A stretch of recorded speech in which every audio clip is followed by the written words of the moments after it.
Well, welcome aboard. It's the news review belt of the show. And of course, guess who's here? Mama V. Osuabaji. Good morning. Guess who's here? Like a big person is here. Good morning, Ben. You know how when it's focused like that, whether on you or on me, you don't get to see the other person, especially from the start. So you're wondering, where's the other person? True. Well, she right here. Anyway, it's another beautiful morning. It is. It's Tuesday, 16th of March. We're gradually going small. We're marching on to the end of March. And probably one of my greatest disappointments would be out of Ghana month. Oh. And I think we should continue with these. What do you think? Stories. Yes.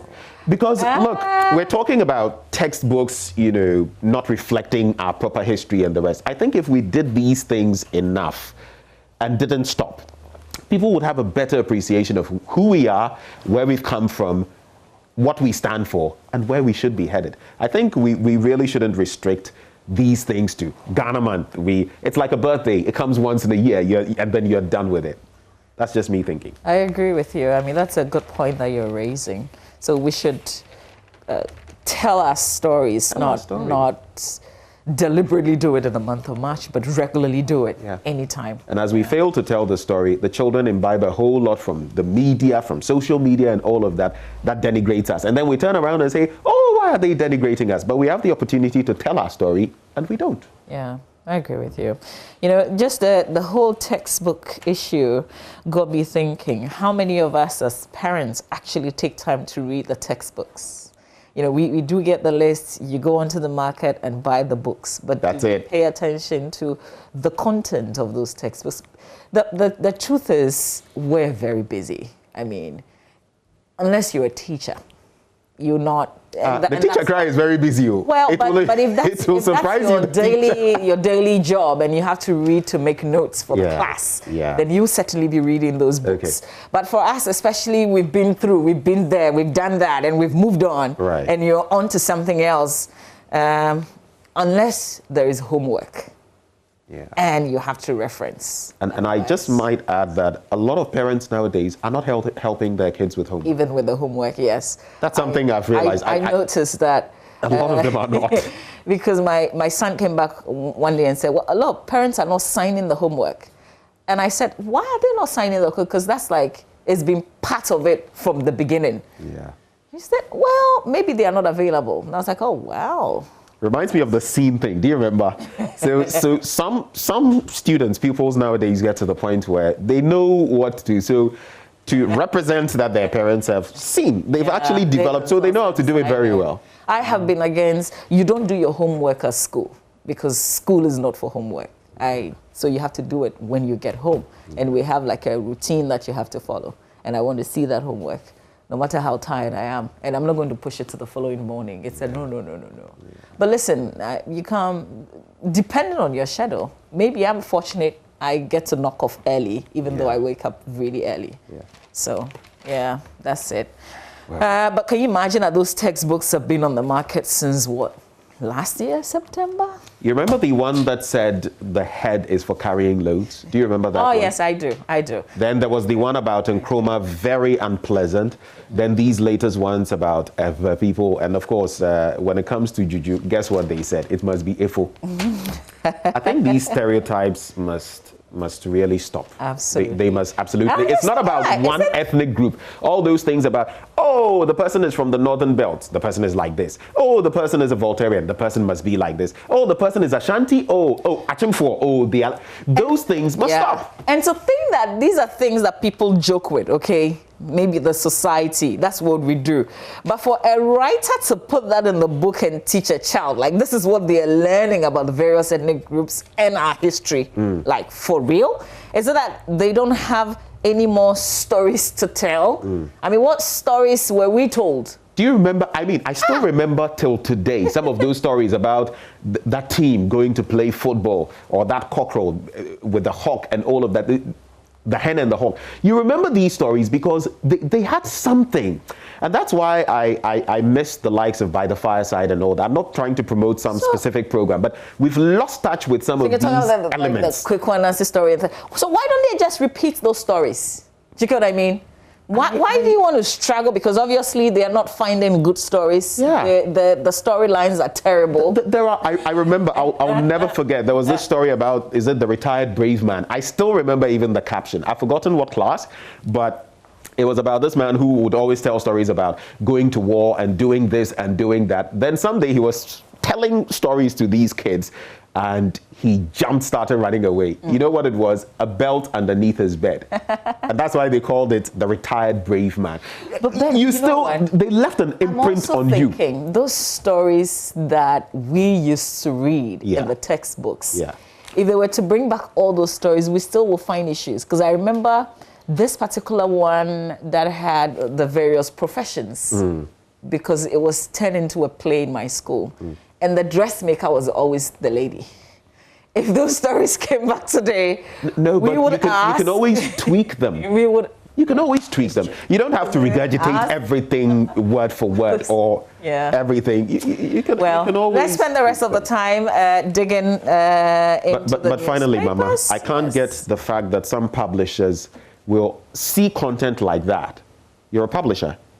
Don't they go through the content? Yeah. And NACA can't totally extricate itself from this, because you can't tell me that, oh, they're on the market, but we didn't sanction it. What are you doing? It's like the FDA saying, oh, they're on the market, but it didn't come through us. So no, there must be some form of responsibility, and NACA must start sitting up. I listened to a gentleman who spoke for one of the publishers yesterday. The explanation didn't make sense to me.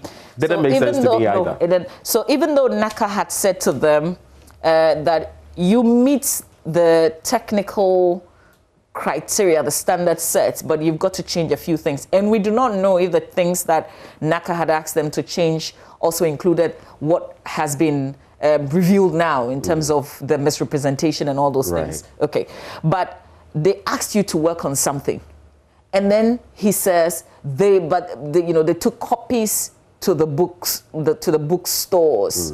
Why would you take copies there when there are things that you've got to work on?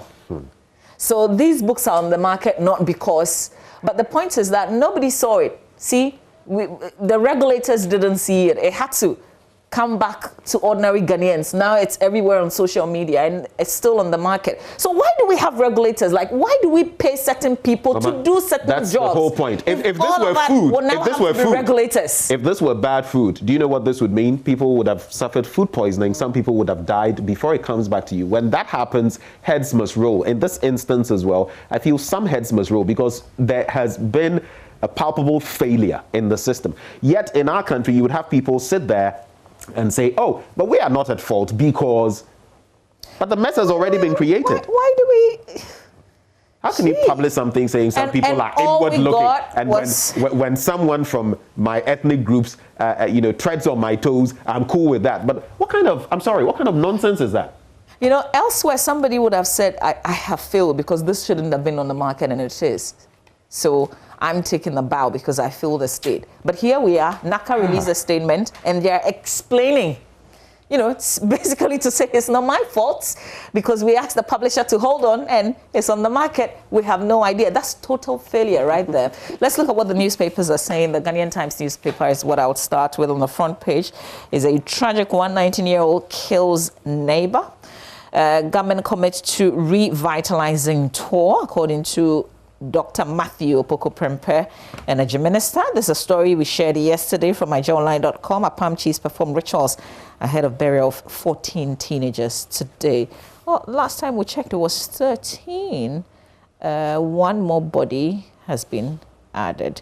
AG and Ministry of Justice to relocate to Law House, according to the Attorney General. But that's not the story that I'm interested in. I mean, that's not the angle that intrigues me. The fact that the Attorney General sat with the Chief Justice and other justices of the Supreme Court to have an open conversation about both sides and the revelations that came up in terms of the real issues that both sides face, I think that's is interesting. And this is Godfrey Damme's major, if you like. This is his pet project. I like the... You can call it his pet project. I like the openness. This is the major thing that he's done since becoming AG.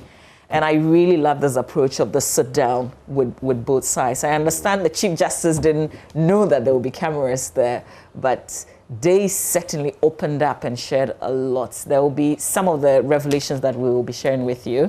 But Sunan Asogli said to begin $127 million power project. It's also another story on the front page. If you go to page 3, well, police arrested Francis Ason, who is 19, for allegedly stabbing Emmanuel Atto Simpson, 21, with a knife at Efiekuma car wash in Bay Takrade.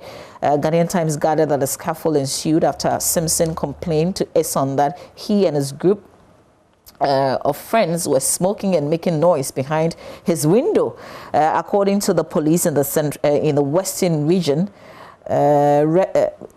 well, Christopher Mensah, resident of Efiekuma, together with 6 boys, arrested Ason, handed him over to the police. Okay, so I'm looking at the background. At about 10:30 p.m. on Saturday, Ason stabbed Simpson with a knife, and he was rushed to Grace Mission Hospital in Efiekuma. When the police went to the hospital, they found the victim lying with knife wounds on his chest and unconscious.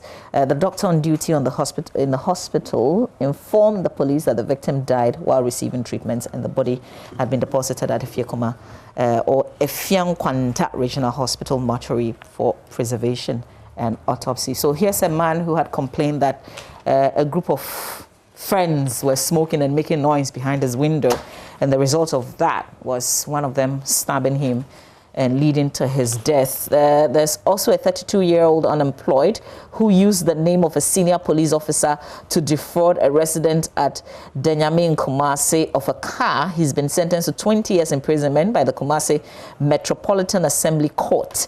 The convict, Francis Elijah, also known as Francis Ayambela, who's said to have mimicked the voice of Assistant Commissioner of Police Peter Indekugri, the Upper West Deputy Regional Police Commander, to defraud the complainants, Mr. Ali Baba Abature, who was a friend to the senior police officer. This is something else. Like, seriously? Well, Elijah pleaded not guilty to the Hey, too weird to be true. And this happened in Kumasi. When I saw Assistant Commissioner of Police, I thought, oh, that of Ashanti region. But here's somebody who is pretending to be some big police officer in the Upper West region. Like, seriously? But why not there? Why do you think it can't be? And so he actually, hey, Yorade. I told so. This one has overed me. Yes. And then Bulldog. It is visible that you've been over. Bulldog trial begins March 25th, like joke, like play, and Accra Circuit Court. On March 25, will start the trial of Lawrence Nanesiama Hansen, also known as Bulldog, who allegedly threatened President Akufo-Addo in a video recording. And then there's a teacher. The Ashaman Circuit Court has sentenced Moro Musa Young, a 29-year-old teacher at Afienya in the Greater Accra region, to a fine of 1,200 Ghana cedis, or in default, spend 6 months in jail. Here's Deputy Superintendent of Police Divine Yao Esiam telling the court, presided over by Mr. Richard Delali Anku, that the accused on December 23 last year attacked the complainant, 14-year-old Bright Crunchy, without any provocation. According to prosecution, at about 10 hours on that day, the accused saw the complainant on a bicycle and held him by the neck whilst the bicycle was in motion.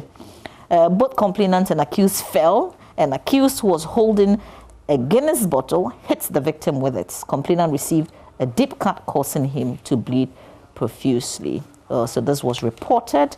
Accused was arrested, charged for causing harm. And now the case has come to a close. He's been fined 1,200 Ghana cedis. Okay, Ben, that's it for the crime stories today. Right. Let's dig into the Daily Graphic. And I know, as you've mentioned, this is one that you are wholly supportive of. State prosecutions, I'll prioritize economic crimes. That's according to the Attorney General, Godfred Yeboah Dame, the youngest in our history. And something you want to chip in?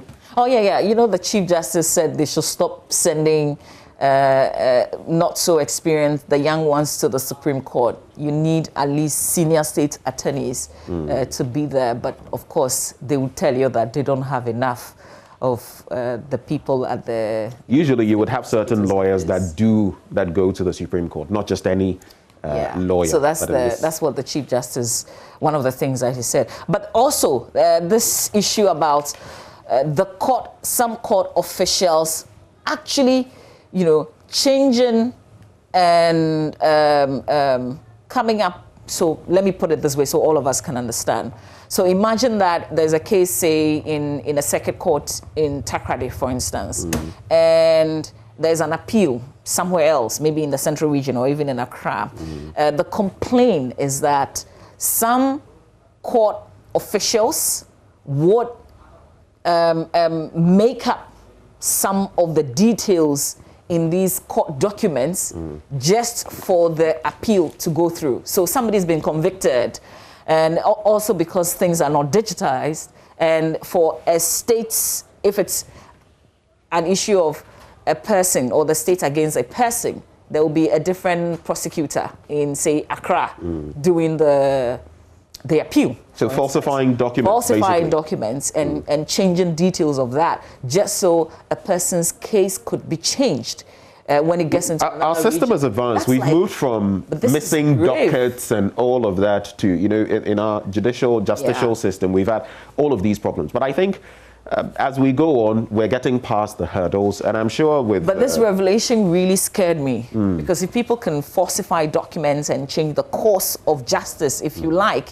in a case that's already been dealt with elsewhere and it's traveling somewhere else so that they can change the outcome of it, then that's really dangerous. But justice, I mean, it all boils down to the same thing. For a long time, justice has been, I don't want to put it in these terms, but it's been compromised in many ways. Even in some ways, it's been, maybe I shouldn't say that, but I'm sure you know where I am heading. I don't want to scandalize. I just like the openness of it. The Chief Justice didn't go alone. He went with Justice Doche, Bafo-Boni, there was Mafo-Sao, and they all had some things to say, even though they said the Chief Justice said it all, but they still added a few things to it. And I like that very much. I really do. Oh, beautiful thing there. Mama has succinctly put it together, so I'm not even going to touch that story. UCC engages 3 prison inmates as facilitators. Investigate inappropriate textbooks. It's something I'll delve into on page 16.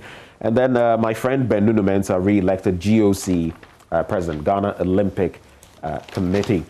Let's check out this one. On the international front, 4 arrested over missing president rumors. Guess what is happening in Tanzania? Police in Tanzania have arrested 4 people on suspicion, of spreading rumors on social media that President John Magufuli is ill. The 61-year-old ruler has not been seen in public for more than 2 weeks.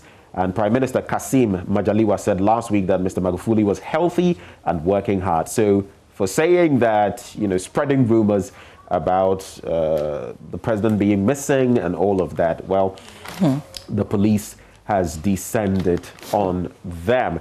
Still on the foreign front, no evidence of AstraZeneca vaccine problems. And that's one of the matters we're digging into this morning. Germany, Spain, France, Italy, suspending the use of the AstraZeneca vaccine, which, by the way, is what we are using. I got a jab myself. But should we be afraid? The World Health Organization says there is no evidence that incidents involving blood clots are caused by the Oxford AstraZeneca vaccine.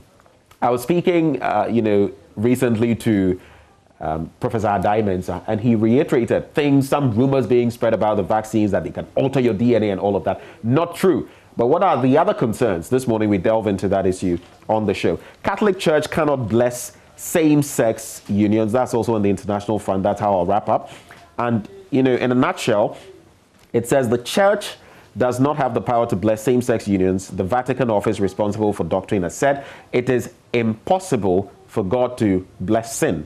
The Congregation for the Doctrine of the Faith, that's the CDF, said yesterday. Of course, you put that side by side with what in 2013 Pope Francis famously said, breaking with doctrinal tradition, saying, "Who am I to judge gay people?" So 2 ends of the divide to look at. On page 13, Two women's rights groups call for justice for Lillian Dejo. Mama V, you've been speaking about her in recent times. And FIDA Ghana and the National Coalition on Domestic Violence Legislation in Ghana, DV Coalition, have commended the Ghana Police Service for the swift arrest and remand into custody of Mr. Prince Charles Dejo by the East Legon Police for allegedly beating his wife to death. According to FIDA Ghana, continuing reports of intimate partner violence signal that advocacy strategies against domestic violence and intimate partner violence by women's rights defenders needed to be deepened to stimulate action by state actors. So that I am wholly in agreement with. Now, I'll just do this and do the investigate inappropriate textbooks. That's what we've been talking about. It's on page 16, and it's a matter of urgency. And the minority in Parliament has been making some requests. A National Democratic Congress Member of Parliament, Mr. Samuel Kudjatu-Ablakwa, filed an urgent parliamentary question and said NACA, the agency under the Ministry of Education with primary responsibility to ensure that standards were met, had failed to ensure compliance with standards since the bigoted publications appeared on the market 6 months ago. So how long does it take NACA to pull back? Page 19, government will complete abandoned projects. Mama, do you see the picture of the person here? Who is this, please? Caretaker, Finance Ministry. And Minister, and his name is? What's wrong with that? Okay, I just had to pause for effect here. I just had to, pause for the necessary. You're a bad man, effect. man. No, I just wanted you to read it, so I would pause. I'm still pausing for effect. You see the effect on her? Ghana, Israel to deepen trade ties. That's on page 24. It didn't have the same effect on the speaker, did it? He was actually calling the attention of the speaker. Okay, now pause for effect. Pause for effect. This effects. Today I'm being overed. You know what? Let's do the final newspaper. Front page of the final. COVID-19, Ghana's deaths hit 691 with 3,673 active cases. 2,849 jobs lost due to COVID-19 restored. Thank God. 244 die in January from road crashes. That's the banner headline. Motorcycle crashes rise by 53.02%. Telco's chamber urges telecoms union to reconsider strike. The Media Foundation for West Africa sues NCA over RTI request on shutdown of radio stations. Volta chiefs angry over derogatory contents of textbook, and NAT lots government for educational infrastructure development. I would have loved to do an update on the Media Foundation for West Africa, but that case will be heard again, I think, sometime this month, so there will be plenty of time to talk about this, as the case was adjourned yesterday. Remember that the national the NCA, the National Communications Authority, was asking the Media Foundation to pay some 2,000 Ghana cedis to enable get the information they were requesting regarding the closure of some radio stations. Nestor Yeboah, the convener of Economic Fighters League, has been discharged. He was on bail, but yesterday at the court sitting, the prosecutor just withdrew. No reasons were given, and so he's been discharged by the court. The Daily, okay, so I was just going to say on the Professor Bene murder case, one suspect has been freed. Opambo Ejabedun Cancer. He was a suspect alleged to be involved in the murder of Professor Emmanuel Yabene, a law lecturer. He's been discharged by the Kaneshie District Court as well. I would leave you to do any stories you have, so I'll just go through the headlines very quickly. Daily Guide, I belong to no one. Bagbing barks at NDC. The Daily Dispatch, does he think I'm at the beck and call of NDC? I'm Speaker for Ghana. Alan Bagbing replying, Sami Jamefi. And the late Professor Alote's August 9th birthday must be made National Math Day. That's according to a member of Parliament. The Daily Statesman, more goodies for industries in 2021. And the NDC's IT team says we deploy the best collation technology for 2020 elections. It's a wrap for me. Okay, so let's spend the rest of the 1 minute left on myjoyonline.com. There's the Bedun Cancer, one of the publishers, involved in this issue of records not being told the right way. A spokesperson, I think it's the same interview that we both listened to. He's apologized, but guess what? It is not enough. We all do agree that that's not enough, especially because the textbooks are still on the market. Fortunately, there's Okujeto Ablakwa, who's a member of parliament, who's requested the education minister to explain the offensive ever textbooks in parliament. So hopefully we can get some answers to what has happened.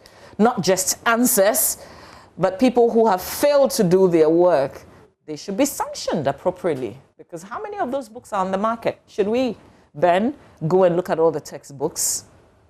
Is that our job, really? That is really not our work to do. But, well, I guess this is where the cookie has crumbled.